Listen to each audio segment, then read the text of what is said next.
पूछी उस भुजंग को जिसके पास गरल है, वह क्या जो दंतहीन विजहीन विनीत और सरल है। यानी जिसके पास ताकत है उसी को क्षमा शोभा देती है। कंगाल हुआ चीन, लेकिन कंगाली पर भी नहीं मान रहा है।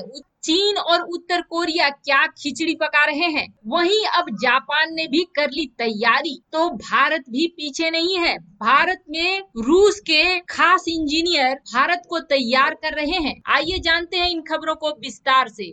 लड़ाई का दंश झेलने वाले जापान ने अब अपनी रणनीति बदल दी है। लड़ाई का दंश झेल चुके जापान ने यह निर्णय लिया था कि अब वह शांति के मार्ग पर चलेगा, जिसकी वजह से उसकी वो फैक्ट्रियां जो हथियार बनाती थी ऑटोमोबाइल सेक्टर में आ गईं। वो कंपनियां जो अत्याधुनिक हथियारों का निर्माण करती थी वो अब मशीनों का निर्माण करने लगी, लोगों की भलाई के लिए और पृथ्वी पर एक खुशहाल जीवन के लिए। लेकिन शायद यह रास नहीं आया। दुनिया में अगर रहना है तो संघर्ष करना ही पड़ता है, और दुनिया में अगर जीतना है और जीना है तो थोड़ी ताकत तो रखनी ही पड़ती है।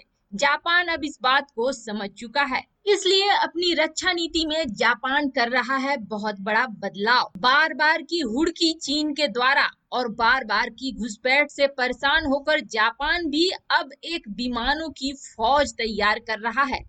यानी कि अगर लड़ाई की संभावना होती है तो जापान पूरी तरीके से अपने आप को तैयार कर रहा है। आपको बता दें इसकी शुरुआत उसने कर दी है F-35 विमानों को खरीदने के साथ। पहले 2013 में यह निर्णय किया था जापान ने कि सिर्फ उसे 47 ये विमान चाहिए थे, लेकिन अब अचानक से जापान ने अमेरिका से 105 इन विमानों को खरीदने का ऑर्डर दे दिया है।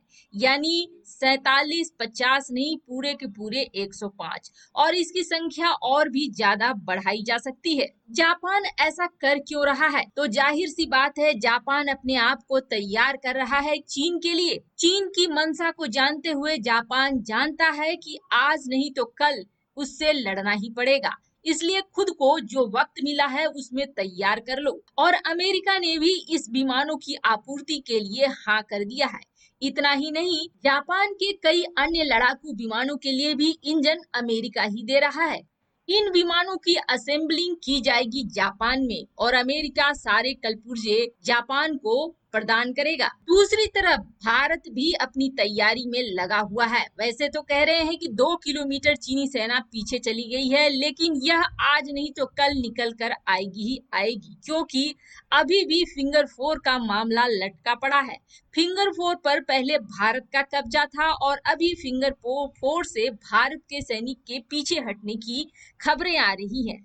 और ऐसा कहा जा रहा है कि दोनों सेना के बीच बफर जोन बनाने के लिए ऐसा किया गया है। इसके बाद बात होगी कि असली LAC पर कौन कहां पे रहेगा। अभी फिलहाल दोनों सेनाओं को पीछे पीछे हटना है। इसका मतलब यह हुआ कि चीन के साथ भारत के तनाव का मुद्दा अभी लटका पड़ा है और यह कभी भी विवादित रूप लेगा। विवादित रूप का मतलब यह है कि बड़ा रूप यानी लड़ाई की तरफ अग्रसर होना। और ऐसा नहीं है, इतिहास में पहले भी इस तरह की बात हो चुकी है। अगर आप पुराने न्यूज़पेपर खंगालेंगे तो उसमें देखेंगे आप 1962 में भी गलवान घाटी से इसी तरह से खबरें आई थी कि चीन वापस आ रहा है और उसके बाद लड़ाई हो गई थी। तो ऐसा अभी भारत के साथ भी हो सकता है। भारत इस बात को समझता है, इसलिए लेह में उसने अपने जितने खास हथियार हैं उसको तैनात कर दिया है। और अब बात करते हैं कि रूस किस तरह से भारत को साथ दे रहा है। वैसे तो आप जान लें रूस का काम है हथियारों को बेचना, उनकी पूरी अर्थव्यवस्था टिकी हुई है हथियारों के बेचने पर।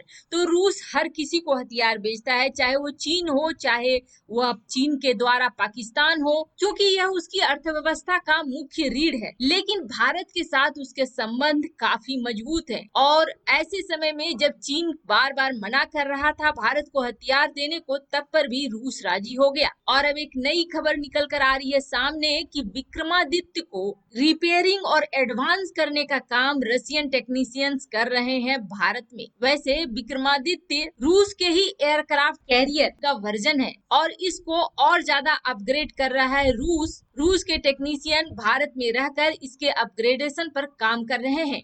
और इसको इस लायक बना रहे हैं कि अचानक अगर लड़ाई होती है तो यह अपने फुल परफॉर्मेंस में साथ दे सके। दुनिया को कोरोना बांटने वाला चीन अब खुद एक संक्रमण में फंस गया है और यह संक्रमण है आर्थिक। बीजिंग की अर्थव्यवस्था लगातार बीमार पड़ रही है और कंगाली के दौर पर पहुंच गया है चीन। बैंकों से होने वाला यह समस्या इस कदर चीन को जकड़ ले रहा है कि चीन अब उससे बचने के लिए कई कदम उठा रहा है। हुबई प्रांत में रहने वालों के लिए बैंक से बड़ा अमाउंट निकालने पर रोक लगा दी गई है और यदि वह बड़ी धनराशि निकालना चाहता है तो पहले उसको स्वीकृति लेनी होगी और यह नियम प्रांत में जितने भी व्यापारी हैं सब पर लागू कर दिया गया है। नए प्रतिबंधों के अनुसार 1 लाख युआन से ज्यादा निकालने के लिए एक दिन पहले बताना होगा और इसी तरह से 5 लाख युआन से ज्यादा के बारे में भी सूचित करना होगा कि कहाँ लिया और क्यों दिया। इतना ही नहीं, बैंक में पैसा जमा करने वालों को धन का स्रोत भी बताना होगा और निकालने वाले को भी उसके कारण के बारे में बताना होगा कि कहाँ खर्च करने वाला है। और यह नई व्यवस्था अगले 2 सालों के लिए लागू होगी। इस साल के अंत में इसे झेजियांग और शेनज़ेन प्रांतों तक बढ़ाया जाएगा। तो बात यह है कि कर्ज लेकर उसे चुकाने वालों की संख्या बहुत कम है। सालों में से चले आ रहे इस सिलसिले में अब बैंक हो गए हैं खोखले।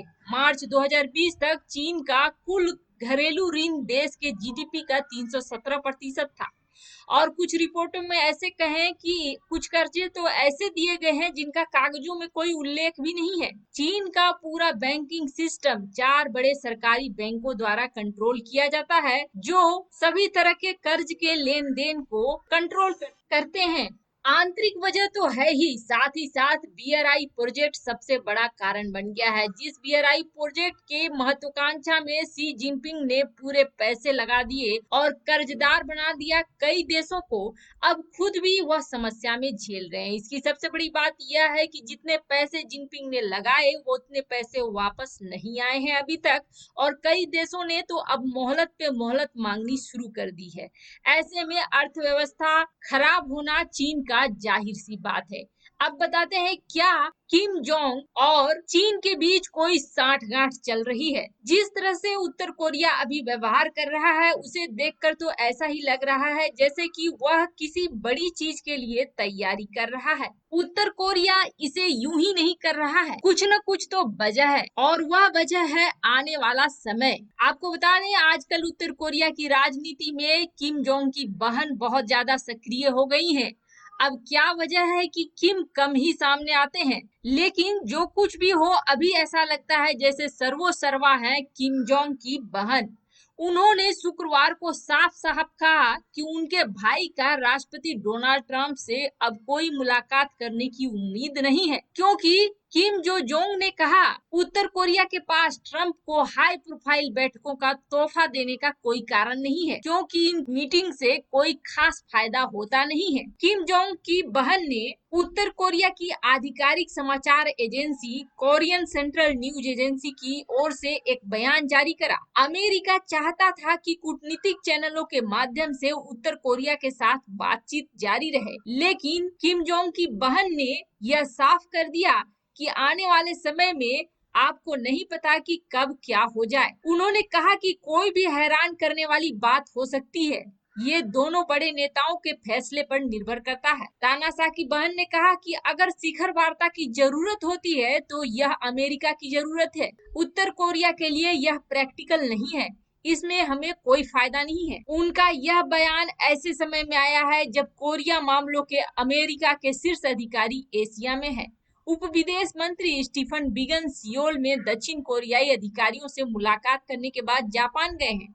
सियोल में उन्होंने उत्तर कोरिया के एक वरिष्ठ वार्ताकार पर पुरानी सोच पर अटके रहने का आरोप लगाया है। उनकी टिप्पणियों से ऐसा दिख रहा है कि उत्तर कोरिया के दबाव के बावजूद अमेरिका बातचीत करने के लिए अपने प्रतिबंधों में तो कोई छूट देगा नहीं, लेकिन अमेरिकी एजेंसियों के हवाले से कथित तौर पर यह सूचना आ रही है कि उत्तर कोरिया चीन के साथ मिलकर कुछ खिचड़ी पका रहा है और इस खिचड़ी का असर आने वाले समय में दिखने लगेगा।